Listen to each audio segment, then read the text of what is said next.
हाम्रो श्रद्धेय आदरणीय भिनाजु 1979 साल कार्तिक 16 गते जन्मनु भई 2082 साल कार्तिक 16 गतेबाट 84 वर्षमा प्रवेश गर्नुभएको अवसरमा हामीहरू त्यो पहाडमा थिएनौँ।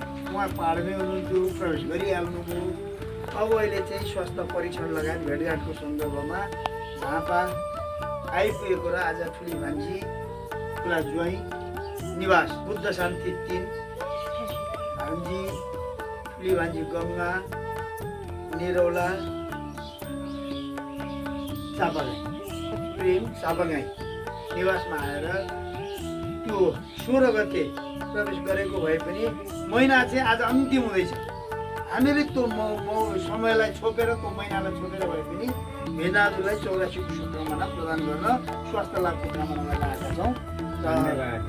सधैँभरि सुखी खुसी रहनुहोस्, रोगबाट मुक्त हुनुहोस्, यो अपेक्षा राख्दै मैले चाहिँ यहाँलाई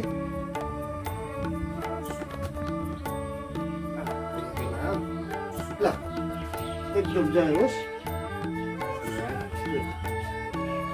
अब यो दिनमा अति चक्र विक्रमले आफ्नो फुबाजुलाई उनले सम्मान गरिरहेका छन् र हामीहरू यतिको लागि हामीहरू दौडधोप गरेर आएर हाम्रो ज्वाइँको परिवारलाई हामीले विशेष धन्यवाद दिन्छौँ।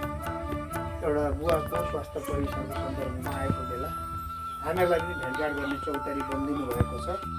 यही कुरा राख्दै अनि यो सानो एउटा भिडियो चाहिँ नातिनी प्रतिमा चापागाई नातिनीले तयार गरिदिरहेको छ। यही कुरा राख्दै फेरि पनि अन्तमा तपाईँ सुस्वास्थ्य दीर्घ जीवनको शुभकामना सहित अहिलेलाई म बिदा लिन्छु। हस्, नमस्कार।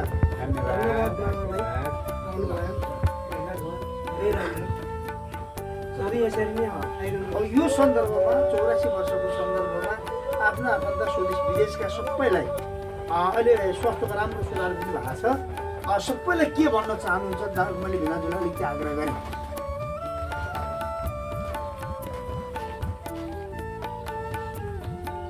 सबैले सुखी रहनु, निरोगी रहनु, आफ्ना त्यही छ मेरो। ल सबैलाई आशीर्वाद, धेरै धेरै धन्यवाद सहित यो यहीँ सम्पन्न भएको म जानकारी गर्छु। म प्रेम प्रकाश सिटौला, यो भिनाजुको म साइलो सालो र यो सबै भाइहरूको प्रतिनिधित्व गर्दै आशा गरौँ हामी 6 भाइ छोरी बुहारी 3 टिचेली हामी नाति नातिना सबैको तर्फबाट सायद यो अवसर मैले लिएँ होला पहिलोपल्ट। म फेरि पनि सबैको तर्फबाट यहाँ स्वस्थ रहनुहोस्, सुखी रहनुहोस् र स्वदेश विदेशमा रहने भान्जा भान्जी सबैलाई बुबाको रेखदेखमा सबै सहयोग पुर्याउनु भएको छ। त्यसकारण म सबैलाई धन्यवाद दिन्छु र म बिदा लिन्छु। हस्, फेरि पनि नमस्कार, धन्यवाद।